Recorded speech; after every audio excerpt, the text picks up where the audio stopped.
ஒரு காட்டில் ஒரு தந்திரமான நரியும் ஒரு கொக்கும் நண்பர்களாக இருந்தன. நரி எப்பொழுதும் மற்றவர்களை ஏமாற்றுவதில் மகிழ்ச்சியடையும். ஒரு நாள் அது கொக்கை தனது வீட்டிற்கு விருந்துக்கு அழைத்தது. கொக்கு மகிழ்ச்சியுடன் விருந்திற்குச் சென்றது. நரி என்ற சமைத்த உணவை ஒரு குட்டையான தட்டையான பாத்திரத்தில் வைத்தது. நரிக்கு அதை உண்பது எளிதாக இருந்தது.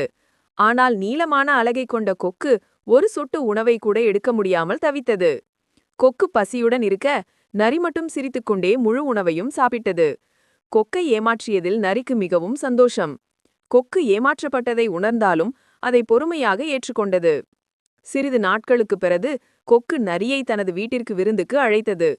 நரி மிகுந்த ஆர்வத்துடன் சென்றது. கொக்கு அன்று சமைத்த உணவை ஒரு நீளமான குறுகிய கழுத்துள்ள குவளையில் வைத்தது. நரிக்கு அந்த குவளையை பார்த்ததும் அதிர்ச்சி. கொக்கு தன் நீளமான அலகை அந்த குவளையின் உள்ளே விட்டு உணவை நிதானமாக சாப்பிட்டது. ஆனால் நரியின் வாய் அகலமான இருந்ததால் அதன் தலையை கூட அந்த குவளைக்குள் நுழைக்க முடியவில்லை.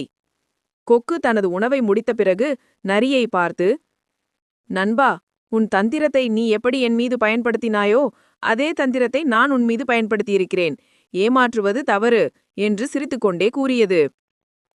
தான் ஏமாற்றப்பட்டதோடு மட்டுமல்லாமல் பசியால் தவித்த நரி தன் தவறை உணர்ந்து வெட்கப்பட்டது.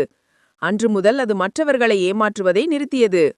மோரல் ஆஃப் த ஸ்டோரி: நீ மற்றவருக்கு என்ன செய்கிறாயோ அதுவே உனக்கும் திரும்ப கிடைக்கும். இதற்கு இன்னொரு அர்த்தம் என்னவென்றால், நீ எப்படி அவர்களிடம் நடந்து கொள்கிறாயோ அதே போன்று அவர்களும் உன்னிடம் நடந்து கொள்வார்கள் என்று அர்த்தம். What goes around comes around. Treat others as you wish to be treated.